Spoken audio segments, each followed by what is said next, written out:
I'll give you a book. If you come to the panel, it's yours to keep. Just trying to get people there who are interested and engaged. And that'll be on September 20th during Banned Books Week. Next Tuesday, the 23rd at noon. Solar punk is something new I discovered. I'd like to take full credit for it. What it is a hopeful story about the future instead of a dystopian. We are so inundated by dystopia that I think it affects our psyche. But solar punk tries to say, well, what if we're like Star Trek, you know? What if we can get it right? Nobody gets the reference. All right, next Thursday, this gentleman who's now appalled by our behavior will be back with us, we hope, to talk about the evolution of flight. Guess who'll be here for that? No, special guest. So that's August 25th at 7 p.m. And if you want to go to the tour behind the scenes at the Carnegie Natural History Museum, I cannot drive you. You're welcome to come. We can take up to 20 people, so if you've signed in each time, the people who've attended the most classes get priority, and we'll have to select by lottery for the other 20 with the privilege. But that's what we're going to do. And Matthew Lamanna, who this guy knows very well, Dr. Lamanna, will be leading the tour. He's like the head dinosaur guy, so you can't get better than that. Not that Taylor isn't great. Get to that in a second. Hey, he's named dinosaurs, I haven't. He's named dinosaurs. How cool is that?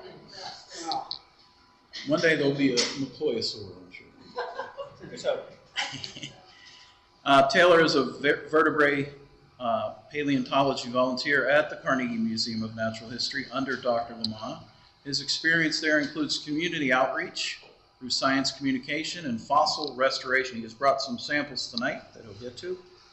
He has field experience working with Dr. Thomas Carr in Montana, excavating and prospecting fossils from the late Cretaceous.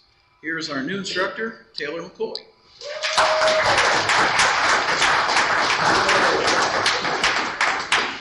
Well, thanks for having me. I'm looking forward to this. And for the record, I'm not that appalled by your behavior. I would be a little disappointed if it wasn't that fun. Like Sean said, my name's Taylor. Tonight the subject matter is Jurassic Park, fact and fiction. Easily the most famous movie about a dinosaur in any set of circumstances. But I guess we'll dive right in. And I should say, I love all the Jurassic Park movies, so if I criticize them, it's just because I love them. But Jurassic Park, it brought a lot of dinosaurs to the big screen, to the public eye that most people had never even heard of before. Names that we think of as fairly common and household names today really didn't get that way without Jurassic Park. Most people may have known T-Rex and Stegosaurus or Triceratops, but Velociraptor is a pretty popular one these days, but not a lot of people knew about it even before the 90s. And there were some that were even less known.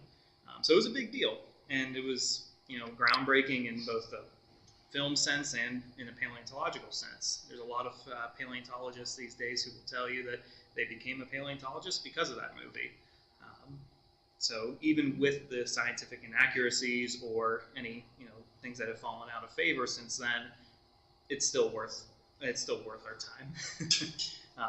And even back in in the early 90s, they got a number of things scientifically correct. They really, Spielberg and his crew really changed how the public could see dinosaurs. They went from this slow, lumbering kind of image that was more prevalent before then to this warm-blooded, fast-moving, agile, intelligent kind of animal, something less like a lizard and more like a bird or even a mammal.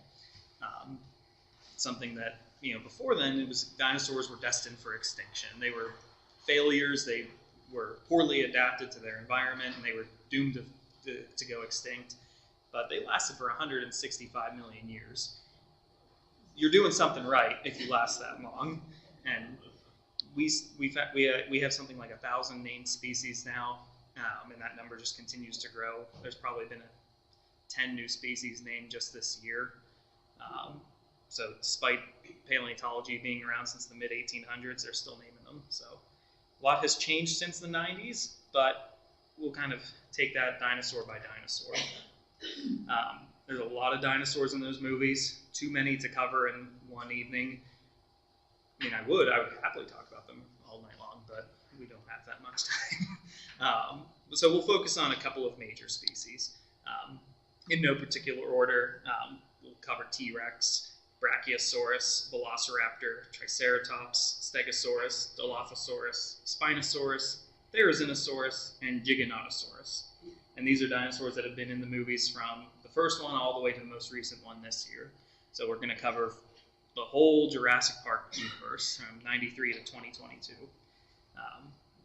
And we're going to kick things off with a overall crowd favorite. You'll be seeing a lot of Jurassic Park quotes in here. Every slide up until, from here on out is going to be a Jurassic Park header. So we got Vegisaurus, or the Brachiosaurus. This is the first dinosaur we see on screen in the movies in full. And I can't remember the list. There was a list of the most magical movie scenes in history.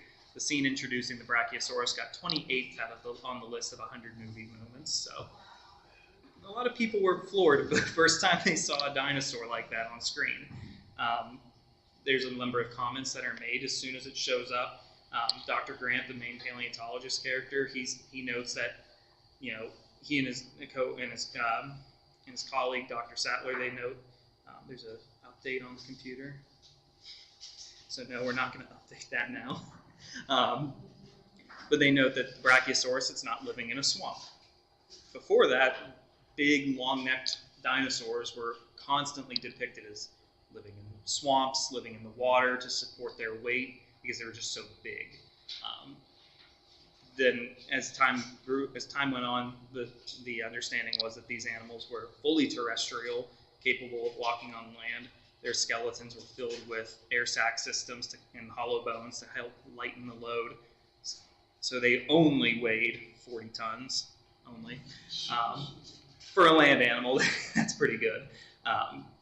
So that was right in stark contrast with those swampy depictions, having a Brachiosaurus just out roaming. You do see them kind of in the lake a little bit, which they probably would have gone in the water on occasion to cool off, like an elephant or any animal would, but they didn't necessarily live there. Apparently, I'm not loud enough. No. So that was the first instant right there, not just the anatomy, but the behavior of the dinosaurs just going completely in a new direction. In terms of its anatomy, it was pretty good. The front limbs being longer than the back limbs, like we see in giraffes. The long neck with a shorter tail. Brachiosaurus had a relatively short tail for its overall build. It was a little bit too big in the movie. These were big animals, but not quite as big as you see in there. The biggest thing that Brachiosaurus does in the movie that's off, there's a scene later in the movie when they're in a tree and a Brachiosaurus head comes up and it's chewing its food side to side like a cow. Brachiosaurus could not chew. Actually, a lot of plant-eating dinosaurs couldn't. They would just use their teeth to rake vegetation in, swallow it whole, and then they would swallow stones.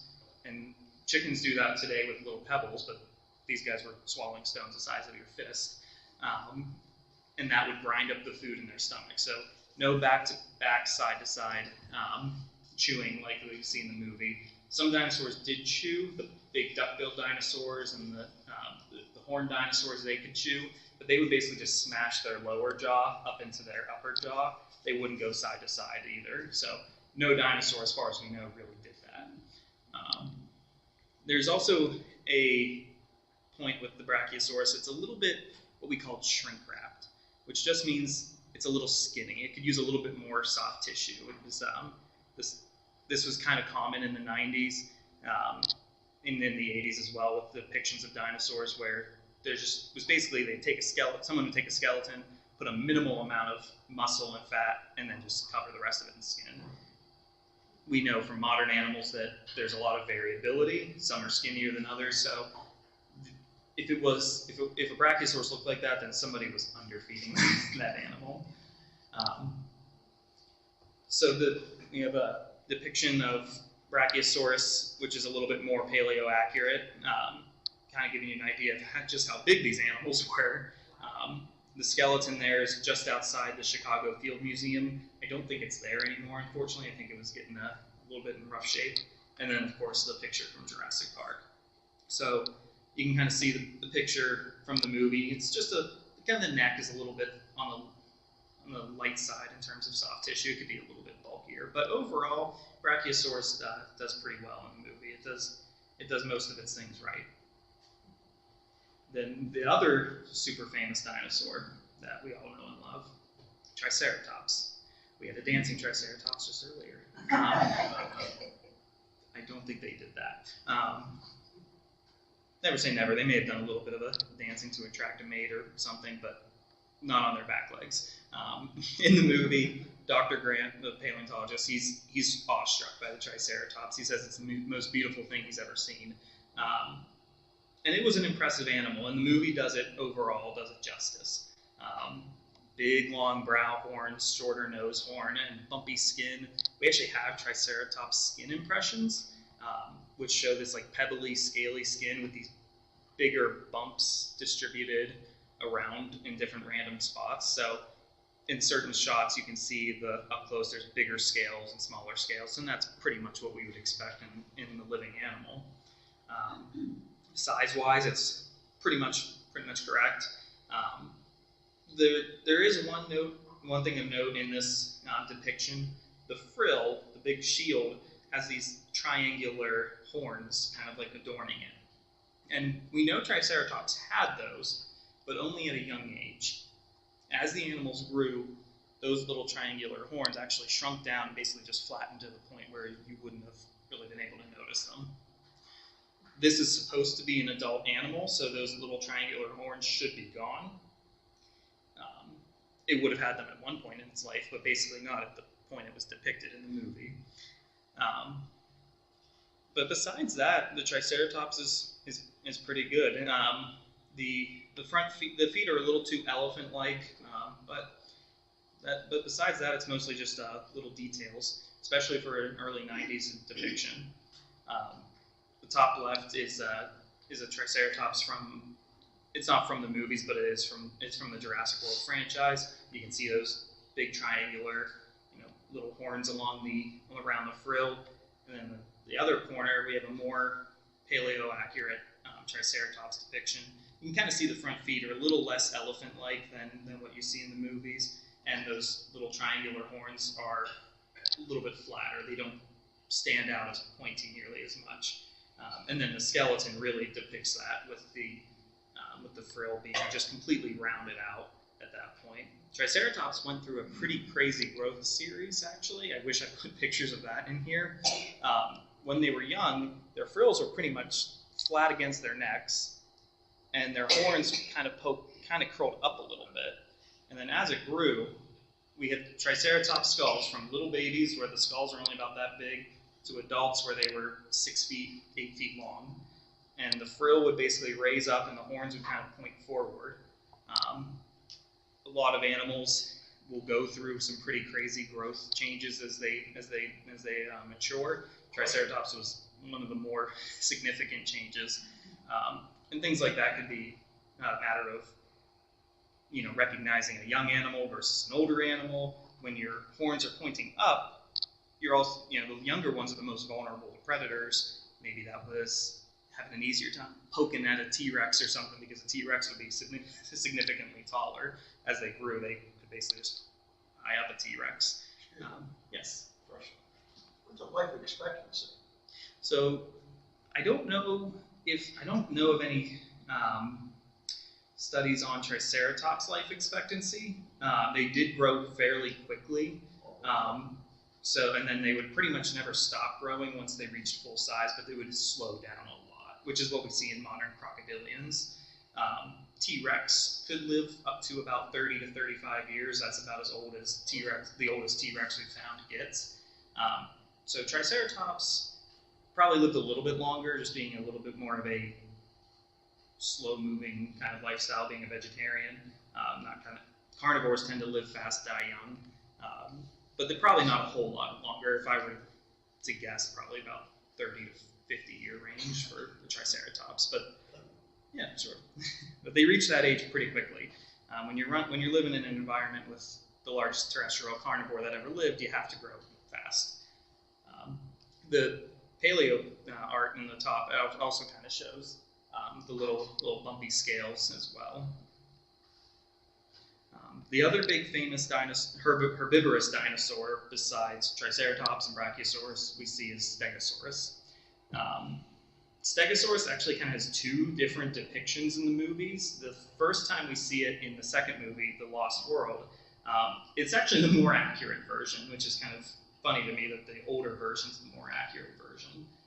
It has its tail lifted up off the ground. It wasn't dragging it, like a lot of the older depictions show it. It is a bit too big. In the movies, it's about 40 feet long. The real Stegosaurus is somewhere closer to 25 or 30 feet. Still a big animal. And the one behavioral trait that we see in the Jurassic Park movies that I really liked is that they're herding behavior. Up until relatively recently, we didn't know for sure if Stegosaurus would have lived in groups, but trackways and skeletons of juveniles and fossils of juveniles moving with adults have been found. So we know that at least at some point, young Stegosaurs were moving with fully grown Stegosaurs, probably just for their own protection. So the fact that in this movie we have Stegosaurus charge at Jeff Goldblum and all his friends and try to protect their baby, that would make sense. That would probably make a lot of sense for the real animal. The newer movies, I'll go to the next picture because it's easier to tell. The picture on the right side is from Jurassic World in 2015, and you can see the tail drooping down towards the ground. So it's kind of, like I said, it kind of went backwards instead of continuing to get more accurate. Their Stegosaurus actually got less accurate. So you can see in the art, in the skeleton, that skeleton's at the Carnegie. The tail is lifted high up off the ground. The other thing is the neck is a little bit short. Stegosaurus had a slightly longer neck than what you would see there. Overall, the general shape is right, but especially in the later movies, it kind of just it went the wrong direction in terms of its depiction. The tail being the main thing. Other than that, the rest of it's not too bad. The front legs could be a touch longer, but that's about it.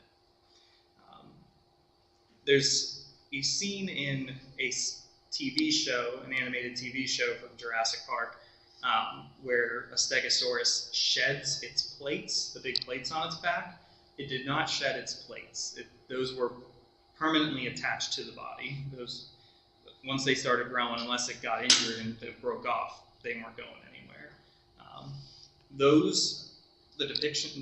The function of those plates are a debate among paleontologists, but most commonly the answer tends to be display. When they kind of turn to their side, they look even taller and more intimidating to a predator. Those tail spikes would have been the actual line of defense against an attacking animal. There's actually a dinosaur called Allosaurus that was found with a hole punched into it right between its legs. Stegosaurus did not shy away from going for the low blow. So you don't want to mess with Stegosaurus. But its plates, though, weren't going to be direct defense. They were relatively thin. A predator could probably bite into them pretty easily. And to be honest, they're kind of just way out of the way. The side profile is this nice big target, essentially, that the carnivore could just go straight for it and avoid the plates entirely. So they could have helped intimidate, though, or also would have worked with communicating with other stegosaurs, like peacocks, when they have their tail fan come out. Their stegosaurus plates probably functioned in a way not too dissimilar from that. So the next one, this is a weird one. This might be the weirdest dinosaur that has ever been discovered. It's a theropod, which is the same group that includes T-Rex, the raptors, all those big famous meat eaters, called Therizinosaurus. The name means scythe lizard because it has enormous claws, the biggest claws ever found of any animal, up to 3 feet in length. When the animal was alive, those claws were also covered in keratin, so the same stuff our fingernails and hair are made of, which would have made the claw about 30% bigger still. This one appeared just in the most recent Jurassic Park movie, and it's pretty fragmentary. We don't have a ton of fossils of Therizinosaurus, mostly the arms, claws, and some of the legs and feet. We do have other cousins of this dinosaur that are known from more complete remains, so that can help fill in the gaps. Those arms that have been found are 8 feet long. So between an 8-foot arm and a 3.5-foot claw at the end of each finger, they had quite the reach. Thankfully, they were vegetarians, every member of that family, despite the fact that they belong to the group that includes all the carnivorous dinosaurs. These ones went vegetarian. Those claws are probably for display or maybe defense, but also they have these relatively long necks and small heads that they probably basically would have just sat down like a giant sloth and just raked down vegetation with those big claws and arms and just sit down and eat all day, which is a lifestyle I can understand. The movie shows them with feathers. That's probably, we don't have direct evidence of feathers in Therizinosaurus, but based off of its closest relatives, it would make sense. A lot of its closest relatives, like the raptors and the bird-like dinosaurs, would have been feathered. So that's what we would expect in it. Way too big to fly. It weighed about 4 tons, so it wasn't going to pick up and fly around anytime soon. But that's a discussion for next week. The movie actually kind of makes it not weird enough. It's kind of given a generalized body plan that's not too unlike the big meat-eating dinosaurs, besides the big arms and the head. The real animal had even shorter legs than what we see in the movie. Walked a little bit more vertically. There's a lot of the old depictions of meat-eating dinosaurs kind of had them, kangaroo style, or like Godzilla dragging their tail behind them, when they were actually walking more horizontally with their bodies parallel to the ground. Therizinosaurus was one of the few exceptions that it did walk a little bit more vertically and a little bit more, Godzilla-like. So that would have been it. And also, kind of these animals, they kind of have big, round pot bellies. There's a documentary that from 2001, I believe, John Goodman, in his deep, sultry voice narrating it, saying about how Therizinosaurus, if you can imagine his voice saying this, looked like a half-plucked turkey, but walked like a pot-bellied bear. One of the single weirdest things that you would have ever seen on this planet. And that's more or less what they looked like. The top depiction in the corner is what Therizinosaurus would have looked like in life, and then the bottom is the movie version. So you can see the movie version's legs are a little bit longer. Its neck is even a bit shorter. It's not quite as, it's a little more slender overall. So it's not a bad depiction. It's pretty decent for a science fiction movie.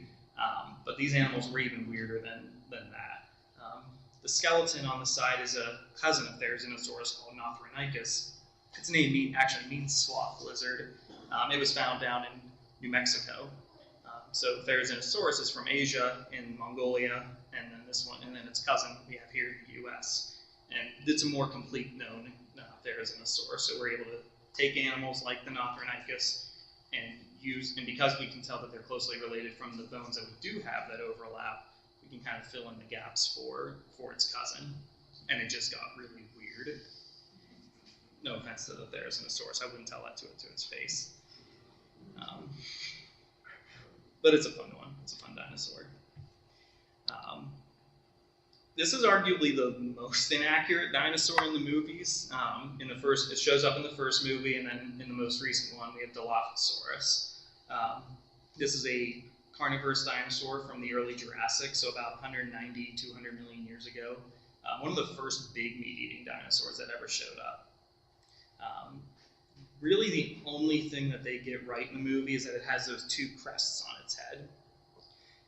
That's what gives it its name. It means double-crested lizard. Besides that, that's pretty much where the similarities end. The skull is the wrong shape. It's really round and short. Dilophosaurus had kind of a longer snout with a notch in its upper jaw. The size is also substantially off. The funny thing is Jurassic Park usually, or movies in general, usually exaggerate the size. You know, the animal might be this big, but in the movie they're this big. Dilophosaurus in the movie is about this tall. In real life, it would have been about 6 to 7 feet tall. They were pretty big. I mean, they weighed about 800, 900 pounds, 20 feet long. The movie version was like the size of maybe a large dog. So it was kind of bizarre that they went the other direction and downsized them. But easily, even the bigger sin for what they did to Dilophosaurus came with its frill and its venom spitting. There's no fossil evidence that Dilophosaurus had a frill that would come out on the side of its neck like some lizards have.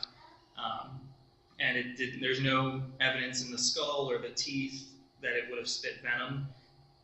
Only a handful of animals actually do that, and they all tend to be in the lizard-snake category, whereas Dilophosaurus is more closely related to birds and crocodilians, and none of them are really venomous to begin with, let alone spitting venom. It's not to say it would be impossible for a venomous dinosaur to exist, but it wasn't this one. It was frankly just too big to need venom. If it was small, you know, that could make sense to help bring down prey, but when you're the size of a grizzly bear, you don't really need stuff like that.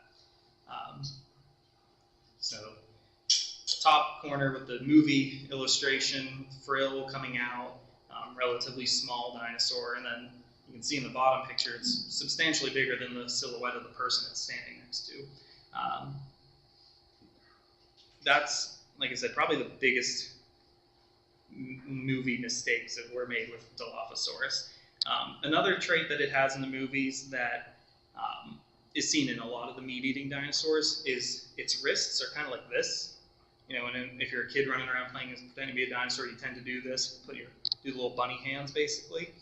That would actually, if they tried to do that, that would break their wrists. Their wrists did not rotate that way. So every dinosaur, most of the meat-eating dinosaurs in these movies were running around with broken wrists. They were more just palms inward. The general rule of thumb to help remember that is they were clappers, not flappers. Which makes sense. A lot of modern birds, their wings stay like this. They're not rotating anything there, and the meat-eating dinosaurs that they're related to are the same way. So that's another little trait that you'll see in the movie. And then we got the skeleton up in the corner. Dilophosaurus, like I said, was actually one of the biggest meat-eating dinosaurs of its time. So, like I said, downsizing it was an interesting call, to say the least. And then, besides the T-Rex, probably the most famous dinosaur from the movie are the raptors. Specifically, these are called Velociraptors. Definitely not something you'd want to run into at a dark alley, but not what we necessarily see in these movies. It really depends on what dinosaur you're drawing comparisons to. They're called Velociraptor, but they're actually more closely based off of a dinosaur called Deinonychus. At the time, they weren't sure if Deinonychus and Velociraptor were maybe the same thing. There was one or two paleontologists who were on the Jurassic Park team who said that they might be the same thing, and they like the name Velociraptor a lot more. It rolls off the tongue a little bit better than Deinonychus. Deinonychus does mean terrible claw, so it has a good meaning. It's a little clunky to say. So at the time, they could kind of run with the excuse, well, they might be the same thing, so we're just going to call them Velociraptors. They are not the same thing. If you go based off of Deinonychus, they're not too bad. They're featherless and the wrists are wrong, but besides that, the general size and shape is correct. But if you go based off of Velociraptor, it becomes a much different animal. The skull shape is off, and it's about twice the size it should have been. Velociraptor in real life is maybe as tall as this table, and the movie versions are as tall as a person. Definitely not quite the movie monsters that we see in Jurassic Park.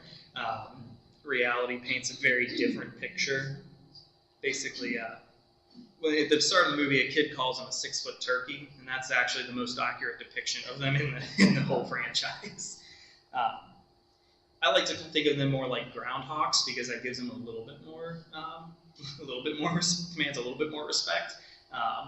They would have been efficient little predators, just not nearly that big. We did have raptors that big. Deinonychus is depicted below that comparison. You can see it's jumping in that comparison, but it's a little bit closer in size to a person. It's about timber wolf size, 100, 150 pounds, versus Velociraptor being about 50 pounds in life. We have other raptors called like Utah raptor. Then there's Dakota raptor and a few others from North America and Asia that were pretty large, about 6 feet tall, 15 to 20 feet in length, give or take 1,000 pounds even. So raptors did get big, but it just wasn't Velociraptor getting big. And then you can see the skeleton, and like I said, the skull is the other big thing. It's much more long and narrow in life, and a little bit more slender. The version in the movie is a kind of a boxier, almost like a mini T-Rex head. It's not too far off from what we see in Deinonychus, but it's pretty different from Velociraptor. The other big thing that raptors have going for them in the movies is their intelligence. In the third movie, Dr. Grant says that they were smarter than dolphins or whales and smarter than primates. Probably an exaggeration. Velociraptor and its friends, they were some of the smarter dinosaurs, and they were probably on par with some modern birds. And birds are, despite the term bird brain, actually pretty intelligent. Some of them, like crows and parrots, they have intelligence levels on par with 3-4-year-old children. Velociraptor might not have been nearly that smart, but all things considered, a relatively intelligent animal, just not human-level intelligence. And they probably couldn't open doors like in the movie just because they were just not tall enough to reach them. The newest movie introduces a new big bad dinosaur called Giganotosaurus from South America. They call it the biggest carnivore that ever lived. That's a bit of a maybe, maybe not. There's a whole lot of debate as to what the biggest meat-eating dinosaur probably was. Giganotosaurus was up there. It's definitely a contender. It is massive like they show in the movie. The general shape of the skull and the body are not too bad. The arms are a little long, though. It's kind of, again, like the Therizinosaurus, it's a little too generic.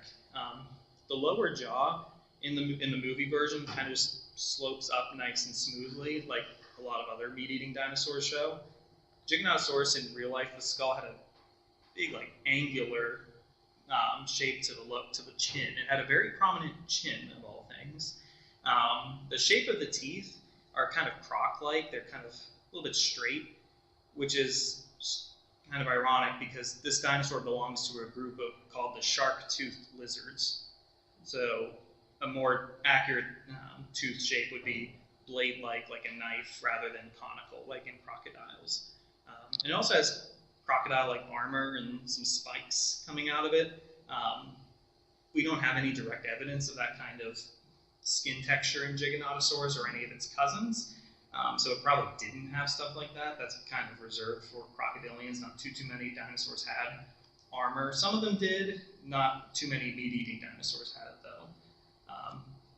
And the best way to kind of compare them is the illustration. So you can kind of see in the skeleton a little bit, but also in the upper right corner of the Giganotosaurus, it has kind of that, like I said, that prominent chin. Its arms are a little longer than T-Rex, but not quite that. Still not very big.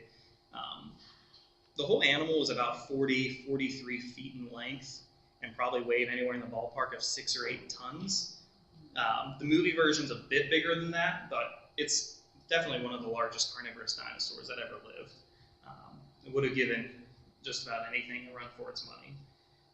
It's a little dark in the picture from the movie, but you can kind of see the spiky kind of shaped teeth rather than the blade-like teeth, and then the spikes coming up along its back there.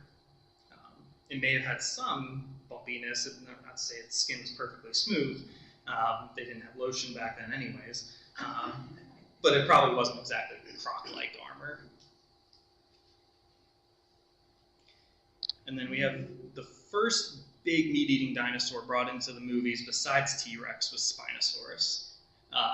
Specifically, they call it Spinosaurus aegypticus because these animals are found in Egypt and possibly other parts of northern Africa. It's a very interesting dinosaur, one that actually our lead paleontologist, Dr. Lamanna, would be fairly familiar with. He does a lot of work with South American and African dinosaurs and other places as well. Spinosaurus has an interesting story. The first skeleton found in the early 1900s was found by a German paleontologist, Ernst Stromer, and he had the fossils and Spinosaurus and other dinosaurs that he found in Egypt sent back to the museum in Munich. And then World War II happened, and the museum in Munich was right across the street from a Nazi headquarters building. And the curator of the museum was a staunch Nazi, and Stromer was not. He was outspoken against the regime. So whenever Stromer asked, can we move the fossils to a different location to help keep them safe, he was denied. And then Allied bombers came across Munich, and the museum was reduced to dust, as was Spinosaurus. And for the better part of nearly almost 100 years, with the exception of a few teeth or little bone fragments, no other fossils of Spinosaurus have been found since. There was just some older pictures of the skeleton that was found, and like I said, a few fragments here and there. So the movie version is kind of based off of those few pictures and other related Spinosaurs to help fill in those gaps. So for 2001, when they had this movie, when they had Jurassic Park 3 released, they did what they could with what they had. For the time, it wasn't too bad. Long croc snout, the sail on its back, but more fossils of Spinosaurus have been found since. And it's actually a lot weirder, despite the fact that, as you can see from the picture, it wasn't exactly a traditional looking dinosaur to begin with. The legs are even shorter. It had a paddle-like tail. The sail was larger, and the snout was even more narrow. These fossils were just started being found in 2014. The tail, I think, was 2019 or 2020 it was announced.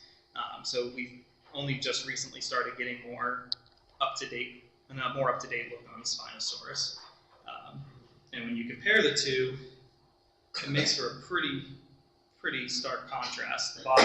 The bottom corner skeleton and depiction being a more up-to-date look at the animal, whereas the upper one is based more on Jurassic Park 3, where it has the big legs, still a croc-like snout, but a little broader than the real animal.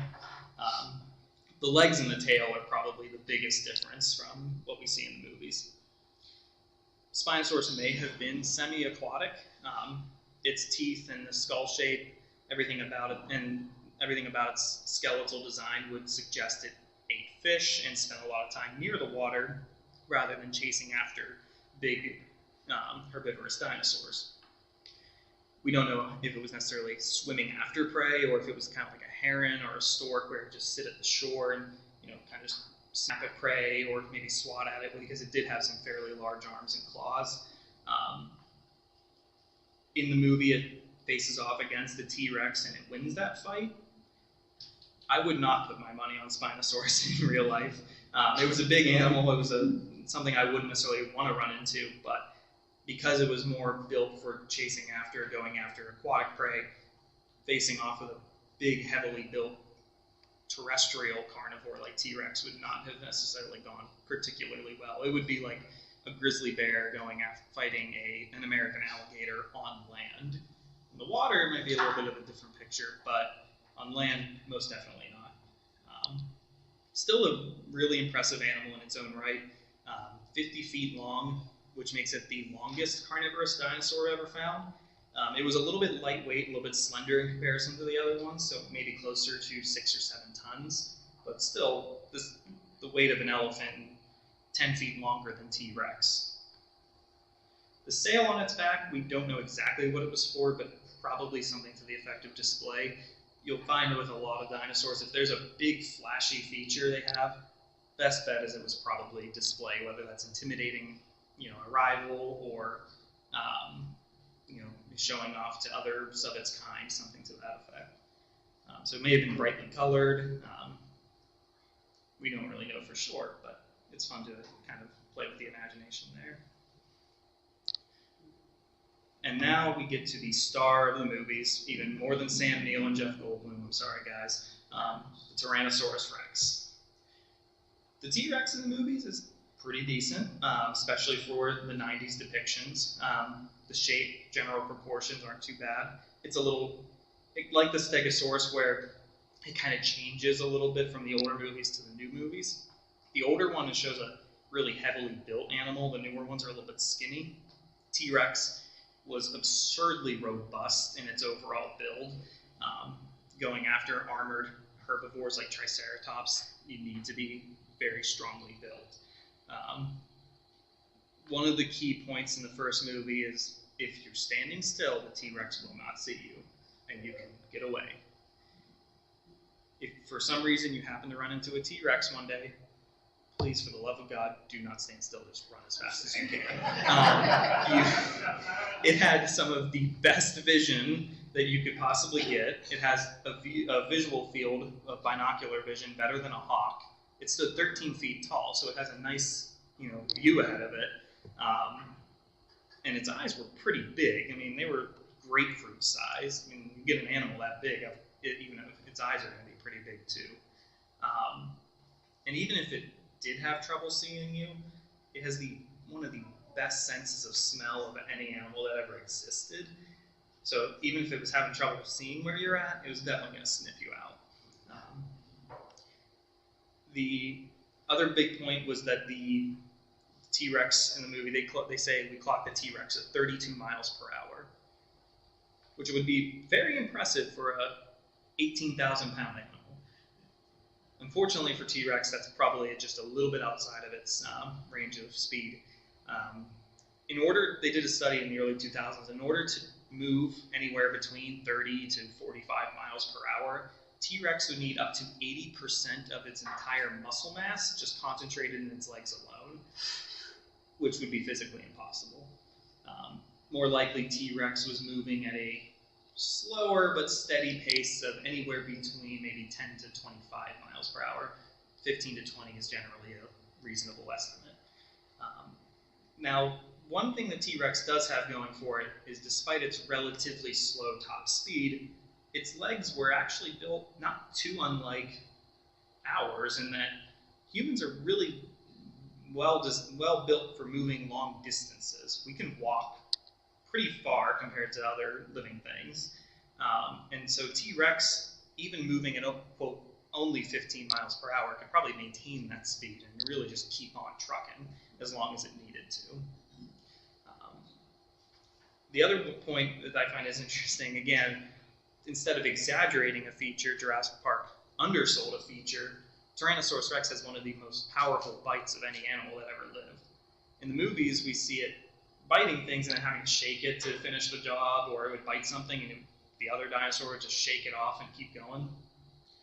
Tyrannosaurus Rex was biting down with a force of anywhere between 12 or 20,000 pounds per square inch, which is more than enough to shatter bone. We have Triceratops bones that are just pulverized by T-Rex teeth. It's one of my favorite things that you can do is actually, if there's a bite mark in a Triceratops bone, you just stick some putty in there, let it harden, and when you pull it out, it comes out the shape of a T-Rex tooth. So these guys could pretty much chomp into whatever they wanted, and that would make short work of really anything it was encountering. So overall shape, good. Some of its more detailed features were a little bit off, and of course the wrists as well. This is one of our skeletons at the Carnegie. This is actually what we call the holotype, which means it's the name-bearing specimen. So when T-Rex was found, this was the skeleton that was found and named Tyrannosaurus Rex. And then ever since then, any other skeleton that has been found is referred to this one, and as long as they match up, then that can be considered T-Rex as well. So Pittsburgh's kind of special in that regard. So you can see the animal in the corner from the movie versus an illustration. A little bit skinnier, a little bit more slender in overall build than what the real animal was. One of the other questions with T-Rex is, was it covered in feathers? Feathers in T-Rex may have been possible.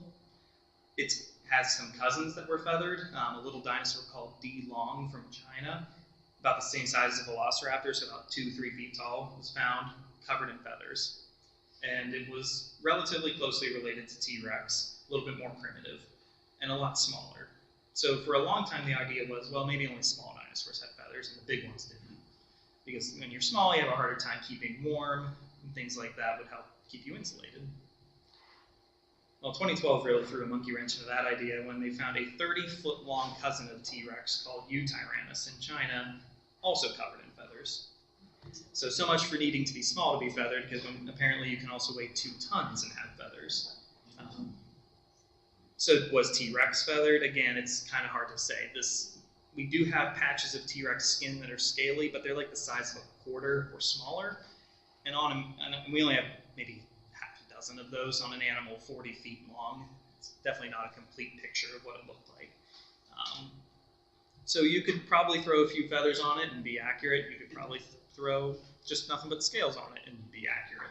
Until we have a feathery T-Rex fossil, it's hard to say for sure. The other thing that you'll see in the movies, and is kind of a current running debate, is whether meat-eating dinosaurs in particular had lips, like lizards, versus non-lipped, like crocodilians. The animals seen in Jurassic Park tend to be very toothy. The raptors have lips, but the big ones like T-Rex tend not to. It really just depends on who you ask as to whether they would have had that kind of soft tissue around their teeth. Their closest relatives, birds and crocodilians, don't, but birds have beaks, and crocodilians live a very different lifestyle being in the water, so they don't have to worry about their teeth drying out nearly as much. Other animals are more distantly related to T-Rex, and they all have lips, but again, you're not that closely related now, and dinosaurs, they would just lose and regrow teeth over and over again. You wouldn't have wanted to be a dentist for a dinosaur because you wouldn't have a whole lot of business. If a T-Rex lost a tooth in about 3 months, it would have a brand new one to take its place. So if you're constantly losing and regrowing your teeth, if they kind of get a little fragile or dry out, that's not maybe the biggest deal in the world. So to lip or not to lip, it's kind of just depends on who you ask. Overall, for the most famous dinosaur that ever lived, Jurassic Park does a decent amount of service. So at the end of the day, how does Jurassic Park, stack up? It's a bit of a mixed bag. A number of things are really done quite well, especially considering that the movies first started coming out over almost 30 years ago. At the other end of the spectrum, even back then, they knew some things that they were doing were wrong. It is a science fiction movie at the end of the day. It's not necessarily supposed to be a documentary that's fully accurate. So the way I look at it, it gets the conversation started. Most people know Jurassic Park, so at the very least, there's your common ground. So I don't think it's really that big of a deal if it's entirely inaccurate, my personal opinion. But from a completely unbiased point of view, it's absolutely a whole mixed set of circumstances there. So I would still say most of the dinosaurs in the movies would be recognized as the dinosaurs they're supposed to be, so that's good. Picture here is also at the Carnegie. Little side piece here on this one. The dinosaur in the foreground closer here is Dippy the Diplodocus. The full name's Diplodocus Carnegie, so it's named after Andrew Carnegie. And then the one across from it's Allosaurus Louise after his wife Louise. So you got Andrew and Louise forever standing together there. Their heads are kind of facing each other. I don't know if they're remembering the good old days or if they're arguing about who left the light on in the kitchen. You can take that how you will. But if you're at the museum, you can say hi to Andrew and Louise there. Story behind this picture. This is a dinosaur called Carnotaurus. Meat-eating dinosaur from South America. Had these really little arms that even T-Rex would laugh at. It's one of the ones that Dr. Lamanna, it's one of his favorite dinosaurs. So I had this picture done, black and gold for the Steelers, struggling to pick up a football with its tiny little arms.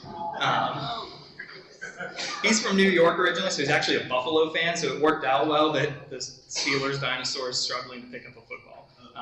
If you meet Matt, please do not hold that against him. But that's pretty much the end of the Jurassic Park presentation, but if there's any questions. What about the overall health of these, especially the big ones? Do they get viruses? Do they get bacteria in their system? So, yeah, I mean, like any animal, there would be a potential for infection or disease. Dinosaurs were pretty fortunate, though, in that they were pretty much an in-between for birds and crocodilians in terms of where they fall on their family tree. And birds healed very quickly. Crocodilians have incredibly strong immune systems. They're actually studying crocodilian immune systems to try and find treatments for diseases that humans still struggle with. So while a dinosaur could absolutely get sick, it had a pretty strong chance of fighting that disease or healing that bone. We have dinosaur skeletons covered in broken bones and signs of infection that show signs of healing. So even though this dinosaur broke part of its leg bone, it didn't die from that. It continued to move on despite that, and things along those lines. So yes, they could get sick, but they probably wouldn't be too worried about it if they did. Yeah. How many complete T-Rexes have they found so far? And I think there's a couple of T-Rexes that are privately owned too that they bought at auction. Yes, so there are going to be some privately owned specimens that, unless they give an official number or let a paleontologist look at them, we might never know exactly how complete they are. In terms of the ones we do know, fully 100%, 0 or 1. There's one that's currently under study. It's a juvenile in North Carolina that may be close to, if not 100% complete. Until they do their official study and prep on it, we won't know for sure. After that, Sue from Chicago, at the Chicago Field Museum is somewhere around 85 or 90% complete, and generally speaking, considered reliably the most complete T-Rex. After that, you start getting anything between 50 to 80% is considered good, and even between 15 to 50 would be satisfactory if you have the right bones. It helps that if you have something like the left arm, you can mirror that to the right arm, because like us, they have bilateral symmetry, so whatever was on one side was probably on the other, so that kind of helps fill in the gaps if it was incomplete. But Sue would be the only one I would consider that close to being truly complete, at, like I said, about 90% or so. There's only about 50 or so T-Rex specimens in the public, known to the public. Again, there's those private ones, and that, so maybe add another 30 to 50 of them, maybe even. There was a study that estimated T-Rex had in all of its time on Earth as a species, where there was something about 2 billion T-Rexes that ever lived. Keeping in mind it's over the course of about 2 to 3 million years. So if you think about that, and then think about 50 skeletons, that is a tiny sample size, and T-Rex is considered to have a good sample size for a dinosaur. And then only a handful of them are decently complete then. Where was Sue found? Sue was found in South Dakota, not too far from Hill City, I believe. As complete as she is. I've seen her, Mm-hmm. but I didn't realize this backstory. Yeah, Sue has a crazy backstory, being found in South Dakota in the 90s, and then going through all sorts of situations of who owns Sue.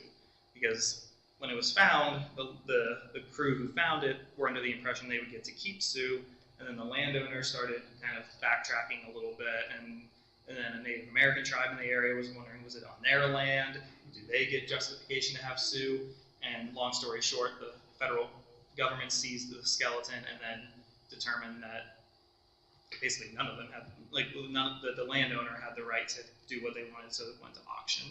And thankfully with backing from, I want to say Disney and McDonald's of all places, The Field Museum was able to purchase it for, I think it was about $8 million, which for the longest time was the most expensive dinosaur ever sold until Stan the T-Rex went up for auction a few years ago and sold for $32 million.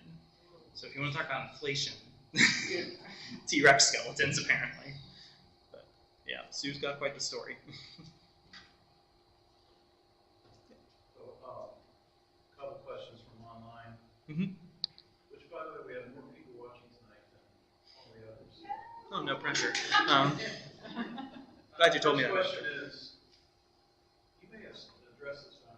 Tell me if the dino named Pyroraptor is real, or did they make it up for the movie? So Pyroraptor, which was in the newest movie, is a real dinosaur. It was found in Europe, and it's pretty fragmentary. There's actually it's only known from a handful of fossils. So the animal seen in Jurassic Park is based off of more so like other raptors. But Pyroraptor was real. The movie depiction wasn't too bad, and then it was covered in feathers for the first time. We had feathered dinosaurs in Jurassic Park. The skull was a little funky looking for a raptor, but you know, it was, at the end of the day, it was a real animal. Did it swim like that? It probably could swim. I would be more concerned about the fact that it was in freezing water, and it was a pretty skinny looking animal in the movie. So, and its feathers wouldn't have been like a penguin's or a duck's, where they would have been insulating against the cold. So, most land animals can swim, and they can usually swim half decent. But it probably wasn't going to do it on purpose, especially in cold water. The other question comes from someone named Lindsay K. online. I wonder who that is. She wants to know what you thought of the Jurassic Park portrayal of non-dinosaurs like pterosaurs, and I have to pronounce these, Mosasaurus Okay. and Dimension. Okay. I know which one. Yep. So we'll go in order. We'll start with the pterosaurs. The pterosaurs, because we really did only focus on the actual dinosaurs, but the pterosaurs are the big flying reptiles. Again, that was a mixed bag as well. There was a new one in the newest movie called Quetzalcoatlus, which is one of the largest flying animals that ever lived. And that one was depicted pretty well. It had a kind of fluffy, downy coat of feather-like filaments all over its body, which we know pterosaurs had. They weren't just leathery, scaly. So that was good. It was about the right size and overall shape. So that one was good. Most of the others they didn't have that fuzzy coat. Their heads might have been the wrong shape. In Jurassic Park 3, they featured Pteranodon, which is probably the most famous pterosaur, the one with the crest on the back of its head. And they actually gave it teeth, which is ironic because its name means wing without teeth. So much for that. So the pterosaurs were, actually the biggest thing is that they were typically picking people up with their feet and carrying them around and dropping them. Pterosaur feet were not very strong. They basically would have just been there to land on and walk around on, and that was it. So they weren't going to be picking any people up, especially because they were also very lightweight. Even though some of these animals had wingspans of 20 or 30 feet or more, they often didn't weigh much more than a person. So to be able to pick up a person and carry them around by using their feet would have been impossible for them. And even if they tried to grab them in their beak or something, they probably wouldn't have been strong enough to lift off, actually, after that. The mosasaur, which is the big sea reptile in the newer movies, those guys are actually most close. They belong to the same group as lizards. They were most closely related to monitor lizards and snakes. Snakes being lizards as well, just without legs. So even though dinosaurs are called terrible lizards, they're not lizards. The mosasaurs actually were. So if you're going to call any of the prehistoric animals a big lizard, it would be them. The mosasaur in the movies was overall a decent shape. It should have a tail fluke at the back. It kind of just has a paddle-shaped tail, but kind of like modern dolphins or fish, they had kind of a tail fluke coming down the bottom of their tail to help kind of propel them through the water. Besides that, the rest of the shape was decent. And also, kind of like the Giganotosaurus, had a crocodilian-looking back. Because these were because these were lizards, just aquatic ones, they would have had scales and skin. And we do have skin impressions from mosasaurs that were just more of a generalized lizard-esque looking kind of depiction. One thing they did pretty well, I noticed the mosasaur had a kind of a whitish belly and like a dark blue-gray up top, which is something called counter shading, where we see that in modern whales, dolphins, sharks, light belly, dark top, so that if you're swimming below it, it kind of blends in with the surface there with the sunlight filtering down, and if you're above it looking down, it blends in with the seafloor below you. Color in prehistoric animals was something up until recently we didn't think we could ever figure out, but by looking at the fossil melanosomes, which is basically just the little pigments that make color, some of them are well preserved enough that you can see the shape of them, and different shapes indicate different colors, maybe not to the exact shade, but that general color family. And a lot of the big sea reptiles like mosasaurs show that counter shading, where there's light on the bottom and darker on the top. So that was good. It's way too big. The biggest mosasaurs were about 50, maybe 60 feet long, which is enormous. And these are nearly the length of a humpback whale. One of the largest sea reptiles ever known. The one in the first Jurassic World movie, when it first shows up, is maybe a little bit too big. Guesstimating based off of the movie, looked like it was maybe 70, 80 feet, so bigger, but not ridiculously bigger. And then later in the next movies, it shows up as being like 100 feet long. So they were big, but they weren't quite that big. So the mosasaur, and it also should have had a forked tongue. It didn't have a forked tongue, which they did have, would have had like their modern relatives. A little detail they got right is that in the roof of its mouth, it had all these little teeth, in addition to the ones in its actual jaw. Mosasaurs did have an extra set of teeth on the roof of their mouth. So if they weren't horrifying enough as 60-foot sea lizard predators, they had bonus teeth to really make sure you didn't get away. So mosasaur, at first glance, isn't too bad, but if you get down into some of the details, it starts to fall apart. And then the last one, the Dimetrodon, that was in the newest movie. Dimetrodon is one of those animals that's always called a dinosaur that wasn't a dinosaur. Dinosaurs didn't appear until about 230 million years ago. Dimetrodon was around about 50 million years prior to them, and is more closely related to modern mammals than it is dinosaurs. It was still a reptile by definition, but closer to mammals. The fin on its back in the movie was good. The teeth, Dimetrodon actually means that it has, the name meaning is it has different shaped teeth. But the movie one, they were all kind of the same shape, so some of them should have been bigger and different shapes than the other. Jurassic World, the new Jurassic World movies, has a popular thing of giving animals crocodilian-looking skin. Again, Dimetrodon, like some of the other ones that had the croc skin, wouldn't have been bumpy and covered in bony bits of armor like that. It just wasn't in that kind of family of animals that would typically have that. Besides that, it wasn't too bad. So I'd say that's the biggest things with those respective non-dinosaur groups. They basically have suffer from the same things that dinosaurs do, isn't in that it's just some are good, some not so good. You'd indicated that there are some in private hands. Mm-hmm. Is that a case of I've got one and you haven't, or is there some other reason that we have private hands?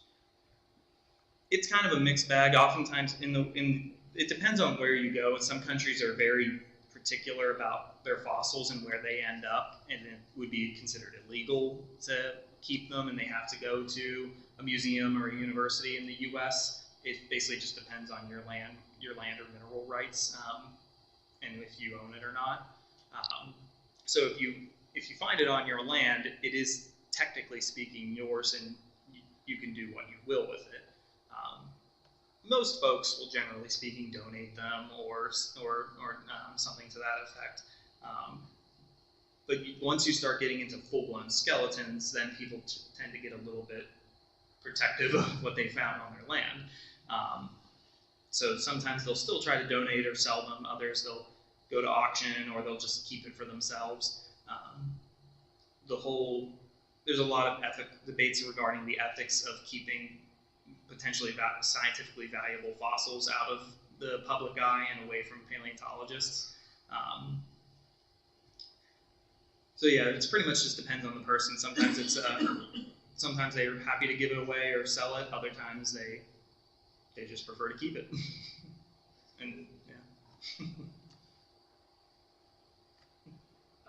I have a thing in back of my mind for years, maybe 65, 70 years ago, I went to the Carnegie Museum when I was very young.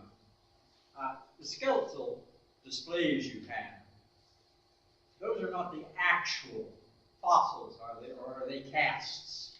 Some of them do incorporate the real fossils where others don't, or have kind of a mixture.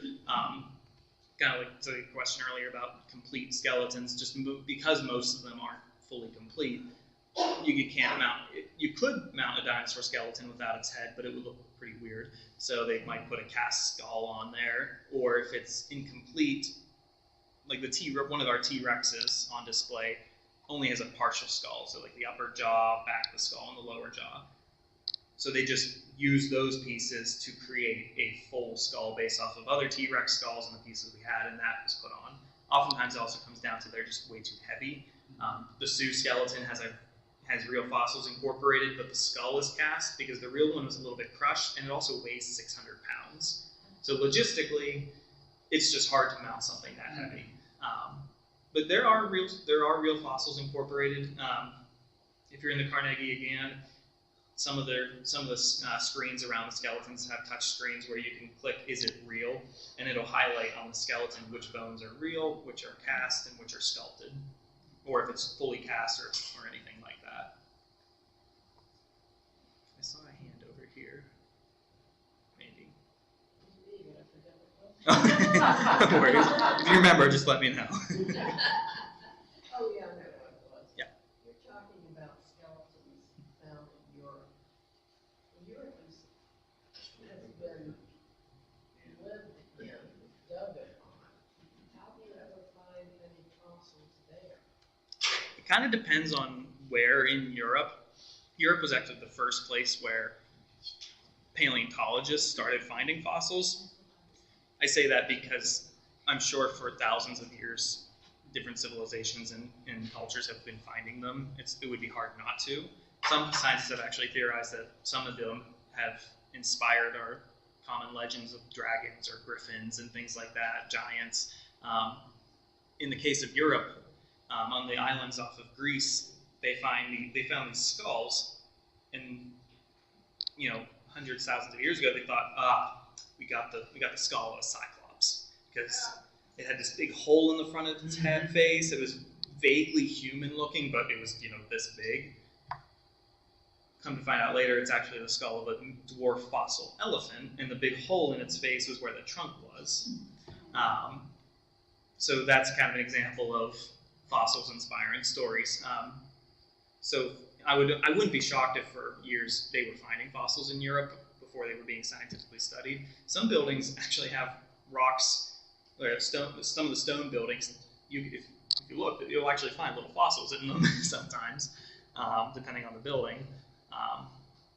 In the case of like England and the UK, they'll find a lot of them eroding out of cliff faces on the coasts, which generally speaking, because of the erosion, most folks don't build there, and that's where some of them are still coming out and finding to this day. Some of the first fossils scientifically described came from those coasts of marine animals. Europe, at the time of the dinosaurs, was mostly made up of islands, actually, because it's like there were these very low points, and then there's very high points in the mountains. So it would have been more like an archipelago of islands than a continual continent. So the dinosaurs and the other fossils you find tend to be very localized as well. We actually have fossils from Romania, which would have been an island at the time, and it's filled with dwarf dinosaurs. So little dinosaurs that have mainland relatives, that, the long-necked dinosaur on the mainland that weighed 10 tons, and this mini version that was closely related, but it only weighed about a ton. Still, most of the time they were bigger than most of our animals today, but for a dinosaur, relatively small. Europe is a very interesting fossil record because of how long it's been, dug up, and because of the nature of the continent. What are your treasures there? Oh, I got all sorts of stuff. I got mostly teeth and claws with a few other odds and ends, including Therizinosaurus claw. So we have that one, like in the movie, a T-Rex tooth, Velociraptor, a lot of the toothy, pointy stuff, including some real fossils. A lot of those are casts, but some of them are real as well. Okay, first let's give Taylor a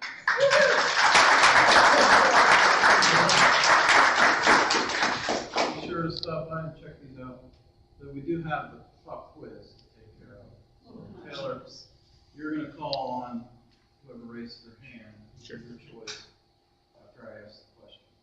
So the first question is, you're going to win one of these fabulous prizes.